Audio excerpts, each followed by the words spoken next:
So, welcome to another episode of the Venari Podcast. As part of our Health Tech CEO podcast series, I'm joined by Michael Paul, CEO of MaraBio. Welcome to the pod, Michael. Good to see you again. Christian, great to see you too. And thanks for the opportunity to join. No problem at all. So yeah, I mean, I think, we've obviously chatted a lot in the past and kind of wanted to take a deeper dive really into your kind of background and obviously into the company of MaraBio. So maybe first of all, give us a bit of context around your life kind of prior to joining MaraBio. Sure. So again, happy to be here. And I think I'll start with, I was doing some research at Harvard Medical School in the late 1980s. And really back at that time, you saw the advent of the biotechnology industry in Cambridge. And I had always had an interest in science and in business, and I thought that that was a career that I wanted to pursue. So I came out to the University of Utah. I received my doctorate in biochemistry and molecular biology, and then took my first job at a company in Salt Lake City called MPS Pharmaceuticals, which I often say was the best first job a person could have. Great science, great people, actually put Amgen's only small molecule on the market. But it really taught me the importance of integrity and commitment when building a business. And then around the early 2000s, I reconnected with a great mentor during my graduate program. His name was Dr. Stephen Prescott. And we started a company called Lineagen, which was focused on genetic testing and providing the best genetic testing and genetic counseling for individuals affected with autism and other disorders of childhood development. And we built that company from about 2 people up to about 135 people, raised about 50, 60 million in investment capital, and took that company from startup to commercialization through to strategic exit in the year 2000. And Christian, during this time, I was really blessed to have the trust of a great board of directors, including Dr. Prescott, Fred Middleton, the first CFO from Genentech, Dinesh Patel, founder of Theratech, Mary Tanner, the first woman partner of any Wall Street investment banking firm, David Kabakoff, who is a great serial CEO of a number of operating companies and an investor, and some great folks from Nashville, including David Fitzgerald and Matt Sotelo at Petra Capital Partners and Joe Cook at Mountain Group Partners. And Christian, I can say with hand on heart that this board collectively always did what was in the best interest of patients first, employees, and shareholders. During that whole process, even the ups and the downs really taught me the importance of the organizational health, building effective teams, and really focusing on a core vision and a core mission. No, I can imagine. And what an absolute star-studded of cast really to work with as a board. I mean, how was that? Was it you being kind of intimidated in any way, or? Well, I think, sure, at times. But I think the important thing is that each one of these people had done it before. Right. And they know that no matter how good the plan rarely withstands contact with the enemy.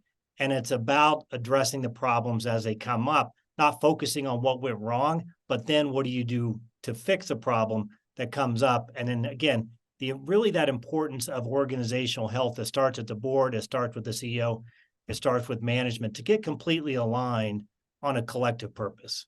How did you end up at MaraBio? Yeah, great question, because I had known of the great work, and I think the shout out goes to Dr. Judy Vanderwater, who is a scientific founder, and this is really her life's work over the last 15 years of the discovery of this real fundamental breakthrough in immunology. And I had known of the technology during the time at Lineagen, had talked with them, but after we had moved on from Lineagen, having sold the company, I was able to join MaraBio as a consultant, learn more about the technology, about the vision, and about the direction of the company. It was really intriguing and very compelling at that time to really join.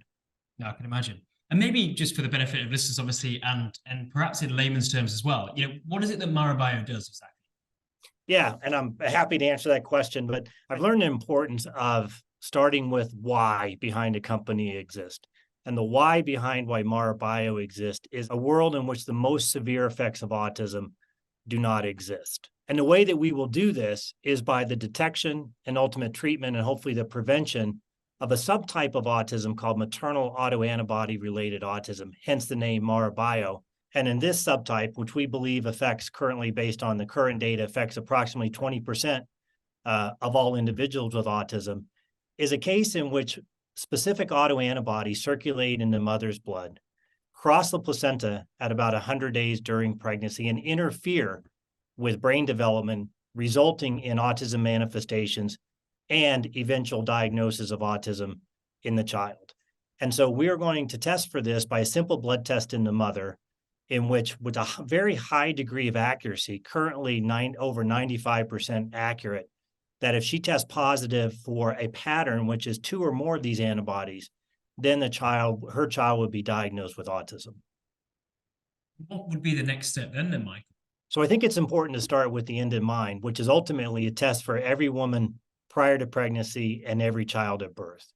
And we have multiple ways that we can win on the road to that vision. And the first is going to be to test that high likelihood family. That's a family that has at least one child diagnosed with autism, and either a second child that could be pre-symptomatic or have yet to be diagnosed with autism, or secondly, and importantly, subsequent to a prior pregnancy, so that the family has the information available prior to having that second child.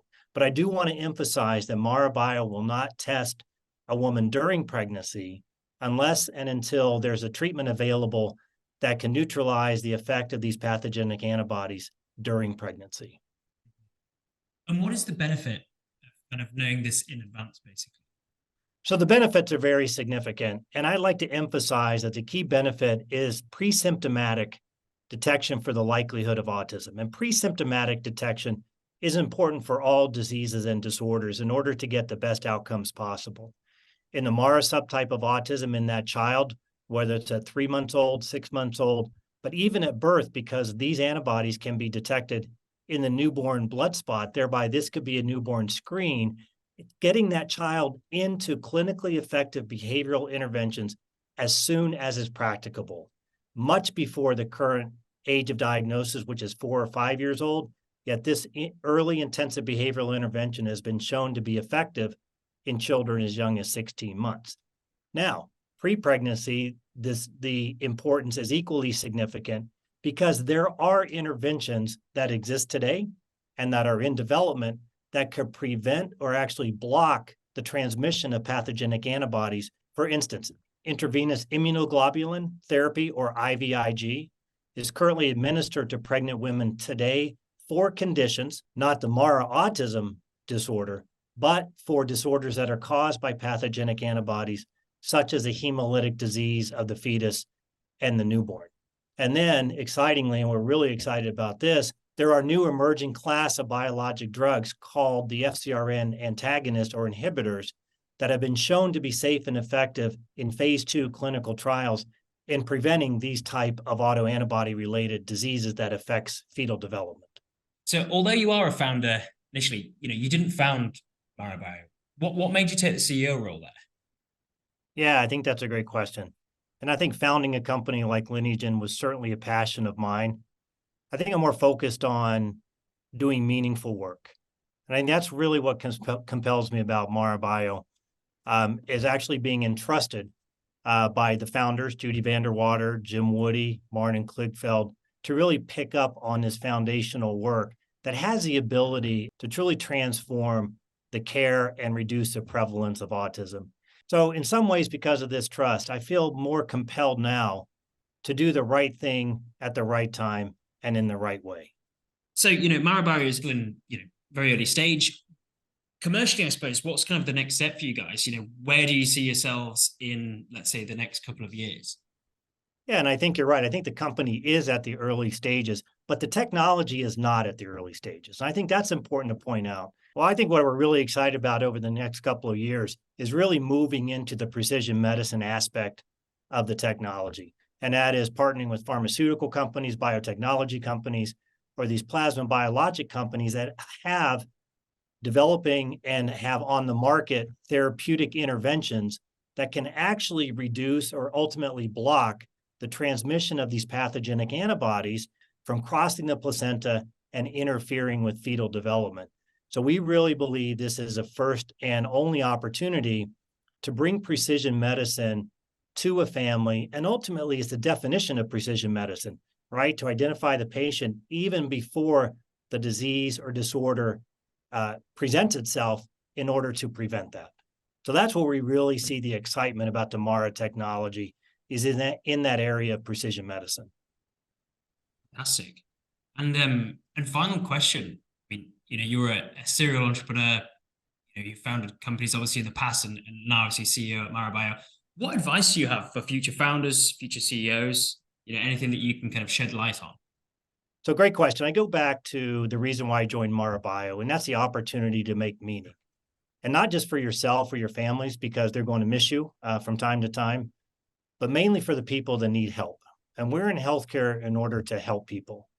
And so make meaning, make a place, build a place that's meaningful to employees, that they can share a collective purpose, a place that creates value for shareholders, but also a place that provides the opportunity to perform a service for others. Because at the end of the day, that's what really matters. Brilliant. Well, no, it's been an absolute pleasure to have you on, Michael, and thank you for sharing your story, the vision of where MaraBio is going, and obviously wish you all the best of luck.